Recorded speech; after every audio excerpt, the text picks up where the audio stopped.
আজকে মহা আনন্দের দিন। আজকে নতুন বাংলাদেশের জন্মদিন। সারা দিনব্যাপী আমরা এই জন্মদিন উৎসব পালন করব। এটার মাধ্যমে আজকে যে প্রক্রিয়া এখান থেকে শুরু হলো, এর মাধ্যমে আমরা অতীতকে বর্জন করলাম। যেসব দুঃস্বপ্নময় অতীত ছিল সেই অংশ আমরা সম্পূর্ণরূপে বর্জন করলাম। আজকে থেকে আমরা প্রতিটি পদে নতুন বাংলাদেশ সৃষ্টি করার সুযোগ পেলাম। আজকে জন্মদিন পালন করি, আমরা সারাদিন ব্যাপী উৎসব করি, সবাই মিলে, জাতির সবাই মিলে উৎসব করি। এবং এটা আরও নিশ্চিত হবে গণভোটটা দিয়ে। প্রার্থীর জন্য আমরা ভোট দিলাম, সেটা খুব গুরুত্বপূর্ণ, কিন্তু গণভোটটা খুবই গুরুত্বপূর্ণ। তো সবাইকে আহ্বান জানাচ্ছি গণভোটে অংশ নেবার জন্য, যাতে করে আমরা নতুন বাংলাদেশ গড়ে তুলতে পারি।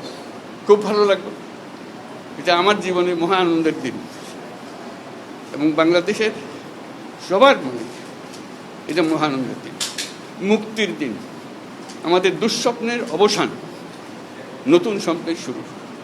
সেটাই হলো আমাদের আজকের এই প্রক্রিয়া। অসংখ্য ধন্যবাদ সবাইকে মোবারকবাদ জানাচ্ছি।